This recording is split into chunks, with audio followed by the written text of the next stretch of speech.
Pak Garisman, malam ini saya datang bukan sebagai seorang menteri. Tapi saya datang sebagai seorang anak kepada orang tua. Saya mohon untuk ceritakan apa.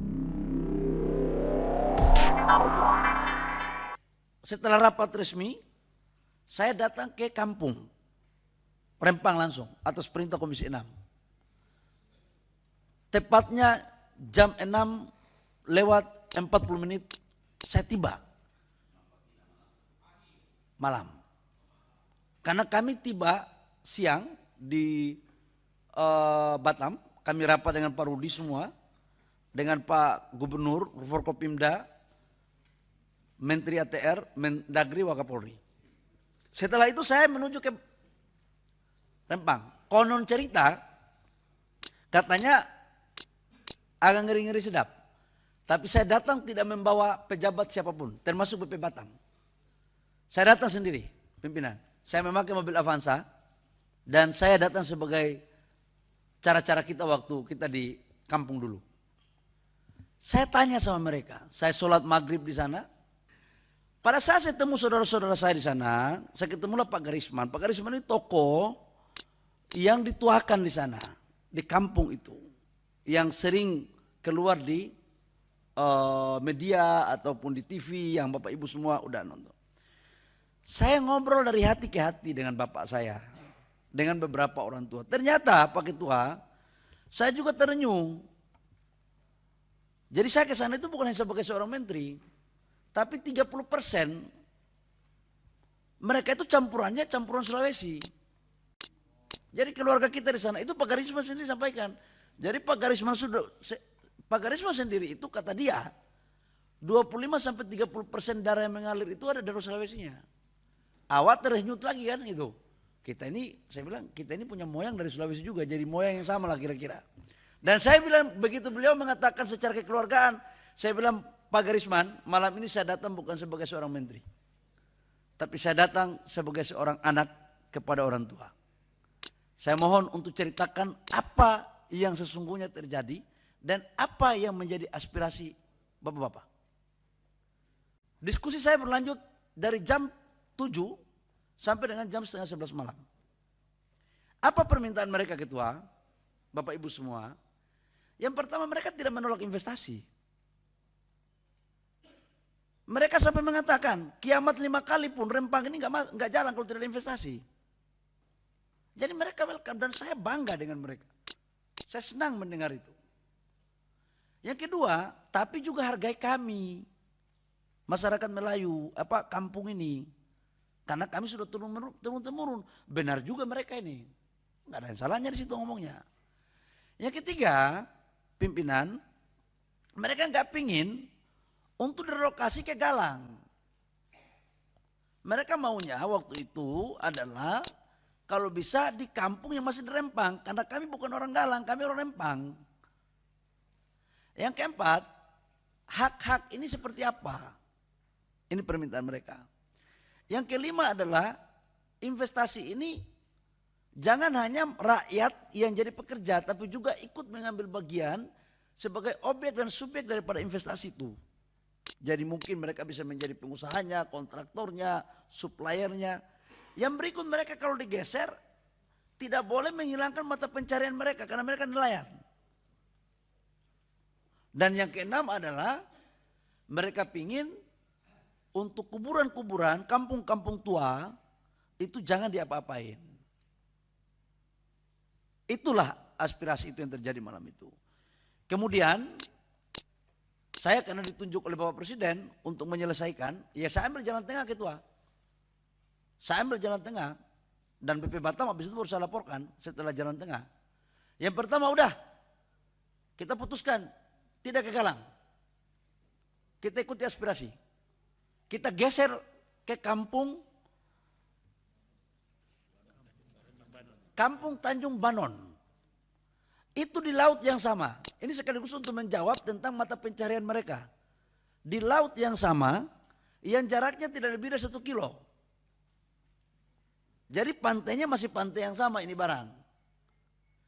Kalau lewat darat, Ketua, itu kurang lebih sekitar 3 kilo. Ya Pak Wali ya. Ya Pak Wali ya. Kurang lebih sekitar 3 kilo. Nah, kemudian kuburan-kuburan dato-dato, tua-tua agama, tokoh-tokoh, jangan kita sentuh. Bila perlu kita pagar. Kita bikin gapura supaya apa? Malam Jumat sholat di sana, malam Jumat orang mau yasinan, mau ziarah, mau bulan puasa, mau hari raya datang. Karena kita kan tradisinya begitu gitu. Apalagi kita ini kan Islam kampung kan. Saya pikir Pasar Muji juga merasakan hal itu. Kita boleh nggak punya duit, boleh nggak punya jabatan, tapi kuburan orang tua kita harus kita jaga. Jadi suasana kebatinan itu juga yang muncul saya sebagai anak kampung ketua. Yang berikut tentang hak-hak mereka. Jadi ketua awalnya ini kita kasih konsep 200 meter per rumah. Ya begitu Pak Rudi ya. Pak Rudi nanti kalau saya salah tolong dibenarkan. Awalnya ini sebenarnya relokasi ini mau ditaruh di bukit yang pernah kita jalan itu. Galang Dapur 3 itu agak bukit. Saya jalan kaki naik ke atas. Saya sengaja memang turun jalan kaki supaya kepala BP Batam juga ikut jalan kaki. Supaya saya mau kasih tahu bahwa apakah fair kita ini mau geser saudara-saudara kita di tempat ini sementara mereka nelayan. Naik di bukit udah pada capek semua. Dan saya bilang coba kita pikir kalau kita yang digeser ke sini kira-kira bagaimana. Jadi dan tanah 200 meter awalnya. Akhirnya kita batalkan tidak di Dapur 3, bukan di Galang Dapur 3 tapi di bukan yang di Tanjung Banon. Tanahnya dari 200 menjadi 500. Sertifikat hak milik. Ketua. Yang dulunya saudara-saudara saya ini mohon maaf sekali. Saudara-saudara kita ini. Mereka betul sebagian turun-temurun. Di sana. Tetapi belum ada sertifikatnya alas haknya sama sekali. Ini fair. Saya juga sedih juga. Tapi bahwa mereka sebagian sudah turun-temurun. Iya betul. Tapi tidak semuanya. Makanya dalam penjelasan saya, berikanlah hak kesulungan itu yang berhak untuk mendapatkan kesulungan itu. Jangan yang tidak berhak untuk mendapatkan kesulungan tapi merasa lebih berhak daripada kesulungan. Itu. Nah kemudian, rumah mereka tipe 45. Kita kasih ketua. Tipe 45 itu kurang lebih dengan 120 juta. Kalau ada rumah mereka yang memang nilainya itu diklaim oleh mereka lebih dari 120 juta, BP Batam mempergunakan KJPP untuk menghitung berapa nilai yang sesungguhnya. Contoh, contoh diklaim 500 juta rumahnya. Kemudian KJPP juga menghitung betul 500 juta. Ya udah selisihnya itu akan diselesaikan oleh negara lewat BP Batam. Tanam tumbuh itu juga dihitung, ketua. Termasuk di dalamnya adalah mereka akan jadi investasi masuk. Seluruh hasil mereka khususnya dari perikanan, saya sudah komunikasi dengan pengusahanya untuk mereka menjadi off-taker. Baik terhadap perikanan maupun dari hasil sayur mayur mereka. Dan mereka juga dilibatkan dalam subjek maupun objek dari investasi itu.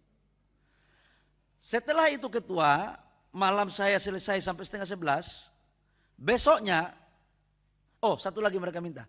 Mereka minta itu kalau bisa digeser itu jangan lagi aparat yang datang. Jadi mereka mau bikin pergeseran sukarela. Jadi mereka yang mendata, jangan ada aparat. Saya yakin juga, yang penting tertib saya bilang.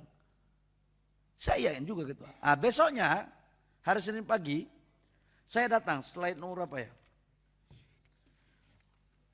Slide nomor 7. Besoknya saya datang ketua, karena sudah malam saya pulang, pagi. Saya datang ke sekolah-sekolah yang kena terdampak. Saya datang ke SD, saya datang ke SMP. Saya bagi cerita dengan mereka. Awak ingat kampung awak juga ketua. Kita kan sekolah dulu SD Impres ketua. SD Impres itu yang pagi SD, siang SMA, kadang-kadang siang SMP, malam SMA kadang-kadang kita buat. Jadi saya ke sana dulu cerita sama guru-guru, sama siswa. Habis dari situ saya ke SMP yang kena terdampak gas air mata itu. Saya sempat memberikan tali asi juga. Jadi apa yang saya mau sampaikan, ini perintah presiden untuk kita turun langsung ke rakyat. Jadi sudah saya menjalankan apa yang diperintahkan oleh Bapak Presiden. Nah setelah itu saya datang ketemu dengan rakyat. Ada juga yang mengatakan, saya kemarin di Rosi, saya ditanya sama Rosi waktu dialog di TV. Pak Bahlil, ini yang Pak Bahlil temui rakyat ini kan kurang lebih sekitar 1.000 lebih. Itu kan disetting oleh Pak Bahlil. Saya mau sampaikan kepada pimpinan dalam forum yang sangat mulia ini, bahwa undangan untuk saudara-saudara saya datang ini, satu kertas pun tidak pernah dikeluarkan oleh Kementerian Investasi atau BP Batam. Jadi yang mengundang ini adalah tokoh-tokoh sendiri. Saya itu hanya datang. Dan mana ada sejarah kita itu penakut. Jadi ini kondisi objektifnya. Yang mengundang siapa? Tokoh-tokoh di sana. Jadi saya datang itu untuk apa datang? Mensosialisasikan apa yang menjadi keputusan yang tadi saya jelaskan malam hari kepada rakyat. Setelah itu ketua, supaya kita fair nih, kita lagi minta utusan. Ya setelah mereka bahkan beberapa item yang saya bilang tepuk tangan mereka, ada videonya ketua. Download Tribun X sekarang, menghadirkan lokal menjadi Indonesia.